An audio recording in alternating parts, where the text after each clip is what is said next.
Oke bro, assalamualaikum warahmatullahi wabarakatuh. Salam pramuka. Hari ini kita mau bincang-bincang sedikit soal rencana pemerintah yang kabarnya mau memperpanjang masa libur sekolah sampai akhir Desember 2020. Wah, kebayang ya. Oleh sebab itu kita akan berbincang-bincang sedikit mengenai dampak negatif dan dampak positif dari rencana pemerintah yang meliburkan sekolah sampai bulan Desember 2020. Bersama kita sudah ada Bapak Ustadz Aan Subhan, SAG MM, dan juga beliau sebagai penyuluh Kementerian Agama Islam di tingkat Wali Kota Jakarta Barat. Oke Pak Ustadz, jadi gini nih, banyak sekali beredar isu baik di media sosial mau di Facebook dan lain sebagainya. Ini saya lagi menanggapi tentang rencananya pemerintah mau meliburkan sekolah sampai akhir Desember dengan ketentuan atau dengan alasan yaitu ingin menekan angka melebarnya atau meluasnya COVID-19 ini. Nah, kira-kira menurut pandangan Pak Ustadz ini seperti apa? Ya, untuk tanggapan dan pandangan saya tentang rencana dari Dinas Pendidikan dalam hal ini Kemendikbud, ya, dan berbagai stakeholder yang terkait termasuk dari pemerintah, saya kira hal ini sangat tepat karena melihat kondisi grafik atau kurva dari penderita wabah COVID-19 ini sudah makin lama makin meningkat, kurvanya bukan makin menurun. Ya, apalagi sejak diberlakukannya sistem new normal ini ya. Ternyata banyak kendala, terutama di kalangan pelajar, ya. Di kalangan pelajar yang dari tingkat PAUD, TK sampai perguruan tinggi ini sangat berdampak. Karena kalau kita melihat situasi kondisi anak-anak kita di masa-masa pandemi ini, mereka sangat sulit untuk didisiplinkan. Karena mengapa? Karena kondisi dunia anak adalah dunia bermain, sementara mereka euforia. Kenapa euforia? Ketika nanti dimasukkan, ya kan rencana pemerintah tanggal 13 Juli, ya. Yeah. Tahun ajaran baru besok 13 Juli, itu berdasarkan kalender pendidikan. Saya melihat ya kondisi di lapangan bagi para guru, tenaga pendidik terutama, itu sangat luar biasa menyita perhatian, ya, bahkan super ekstra ketat mereka ini, ya kan. Kalau seandainya nanti ada rencana dimasukkan, ini saya kira perlu adanya penanganan yang serius, ya, terutama sosialisasi kepada peserta didik.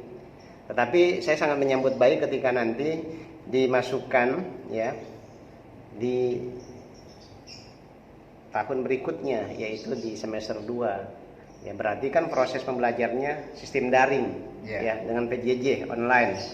Itu artinya ini ada sedikit kendala. Kalau kemarin bulan-bulan yang lalu ini banyak keluhan dari guru, ya. Banyak keluhan dari guru, terutama saya juga sebagai guru, ya, di salah satu sekolah swasta di Jakarta Barat yang luar biasa, siswanya ribuan, banyak, ya.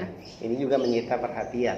Oke, selanjutnya nih Ustaz. Jadi sebenarnya ketika kita mengajar, kita sebagai guru, baik apapun gurunya, sebenarnya kan bukan hanya mengajar bagaimana kita menyampaikan satu materi kepada para siswa, tapi juga lebih kepada penekanan tentang mengajarkan mereka supaya menjadi budi pekerti yang baik, yang berakhlakul karimah. Sementara ini sistem daring merupakan sistem jarak jauh, pembelajaran jarak jauh yang katakanlah memang sangat kurang maksimal dalam pembelajaran. Lantas apa sih kerugian siswa sebenarnya yang dialami siswa ini ketika mengalami sistem pembelajaran secara daring ini?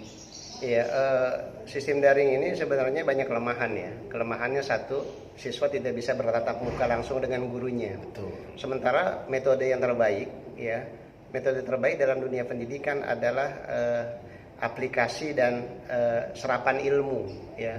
Kalau dulu di zaman dulu kita contoh belajar ngaji, ketika guru mengeluarkan satu kata diserap oleh otak kita dan masuk ke dalam hati itu akan meresap. Makanya dunia pembelajaran di zaman dulu dengan sekarang itu agak berbeda. Nah, setelah tadi kita bicara tentang siswa, nggak kalah menarik bro tentang gurunya sendiri. Siapa lagi, saya termasuk guru juga yang ikut terdampak dalam pembelajaran daring ini. Sepertinya dan seperti yang sebelumnya pernah kakak jelaskan tentang nggak enaknya, bukan nggak bersyukur. Sekali lagi kita bicara ini bukan tidak bersyukur, tapi kita hanya berbagi saja kepada siapapun yang melihat video ini untuk mungkin lebih bisa menghargai lagi seorang guru, terlebih guru swasta seperti saya khususnya. Nah, sekarang ini kita mau ngobrolin lagi tentang dampak positifnya, dampak negatif dari terjadinya sistem libur atau pembelajaran daring ini kepada guru, terutama di guru swasta. Gimana nih, Ustaz? Oke, banyak kelemahan sebetulnya di dalam sistem daring ini karena satu, guru tidak datang ke sekolah, otomatis dia tidak absen. Ya, tidak absen berarti tidak dihitung transportnya. Kecuali kalau ada yayasan yang legowo, ya, tetap menggaji atau memberikan transport gurunya itu sesuai dengan proses pembelajaran. Karena kan setiap sistem daring ini ada laporan atau absen online. Seharusnya yayasan itu memberikan apresiasi, bahkan memberikan hak-hak bagi si guru atau karyawan yang melakukan pembelajaran jarak jauh. Sementara di sekarang ini banyak di antara yayasan yang tidak peduli dengan nasib guru. Bahkan guru banyak yang transportnya tanda kutip ada yang dipotong atau kadang-kadang lupa absen. Nah, ini menjadi sebuah PR buat kita. Kasihan guru-guru honorer yang makannya mohon maaf ya kan. Mungkin dari liburan wabah Covid ini ditambah dengan liburan semester, liburan akhir tahun dan sebagainya, genaplah mereka tidak mendapatkan transport.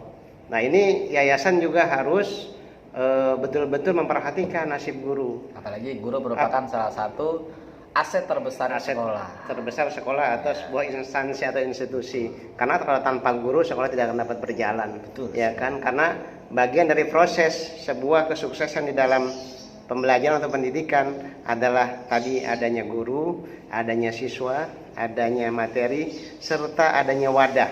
Apa wadahnya? Kalau di sekolah negeri ya wadahnya sudah jelas, ya kan? Mereka masuk tidak masuk tetap mereka dapat honor. Sementara di yayasan mungkin ada yayasan yang hanya memberikan honornya pada saat guru masuk atau laporan. Sementara guru di rumah atau guru tidak ada jam tidak dapat transport. Ini menjadi sebuah PR buat yayasan-yayasan, ya. Masukan buat saya, masukan buat yayasan dari saya sebagai penyuluh. Kapasitas saya sebagai penyuluh agama Islam, ya. Yang juga bagian dari pola pembinaan masyarakat agar lebih dinamis dan lebih maju menjadi masyarakat madani, masyarakat yang maju. Pola berpikir dan apa yang dilakukan oleh kita adalah untuk kita. Jadi sekedar teman-teman biar tahu. Jadi kalau sekolah swasta itu gajinya tidak seperti sekolah negeri. Jadi gajinya itu misalkan nih teman-teman ngajar 50 jam. 50 jam dikali misalkan 20.000. Nah, itu gajinya tuh. 50 jam dikali 20.000. Transport per hari. Kalau teman-teman datang dapat, kalau teman-teman nggak datang ya nggak dapat transport. Jadi kebayang kan seberapa sih gaji para guru di sekolah swasta itu. Nah, terlebih pandemik seperti ini kan murid libur ya, Sat. Otomatis murid libur, bayaran pun tersendat. Nah, bayaran pun tersendat. Ya, ini juga perhatian juga buat para orang tua. Mudah-mudahan banyak rezekinya sehingga bayarannya bisa lancar juga. Dan terlebih juga untuk urusan sekolah, terutama yang menaungi sekolah yaitu yayasan, mungkin bisa dipikirkan juga, Tat, ya, bagaimana nasib guru-gurunya. Karena biar bagaimanapun, biar dalam keadaan libur kita masih tetap bekerja, memberikan pelajaran kepada peserta didik dalam bentuk online tadi. Betul. Gitu. Betul. Karena walaupun ini adalah libur karena COVID-19 wabah, ya, bukan kemauan dari guru sendiri sebetulnya. Sementara siswa tetap dikenakan SPP. Kalau swasta ya, swasta itu siswa dikenakan SPP dan membayar. Oh, siswa tidak dapat membayar, tapi siswa dapat KJP. Otomatis KJP lah yang membayar itu dengan biaya KJP. Artinya tidak ada siswa yang tidak membayar sebetulnya kalau di swasta ya. Di beberapa sekolah swasta siswa tidak ada yang tidak membayar karena sekarang sudah sistem KJP ya. Tapi kalau ada sementara guru tidak digaji atau tidak dibayarkan, ini kan menjadi sebuah problema. Ya kan, kasihan guru-guru kita ya kan, yang sementara dia belajar atau dia ngajarnya cuma satu sekolah misalkan. Tapi beda dengan negeri mungkin. Kalau negeri tetap ada KKI yang absen gajinya 4,2 sekian, ada yang KKI pemula bisa berapa tuh 2,8 atau 1,9, itu udah jelas flatnya seperti itu. Eko bro, itu tadi perbincangan kita dengan Pak Ustadz Aan Subhan. Beliau guru juga sama kayak saya di SMK Cengkareng 2. Mudah-mudahan cerita apa bisa dibilang sebenarnya itu curhatan para guru ya, bisa sampai ya tahulah, minimal murid juga tahu bagaimana kondisi gurunya, yang menaungi kita juga bisa tahu, dan pemerintah juga khususnya mungkin bisa lebih memperhatikan guru-guru khususnya di guru swasta. Oke teman-teman, segitu aja, mudah-mudahan bisa bermanfaat. Jangan lupa like, subscribe, dan komentar. Mudah-mudahan nanti kita bisa berdiskusi lebih lanjut. Sekian, billahi taufiq wal hidayah. Wassalamualaikum warahmatullahi wabarakatuh.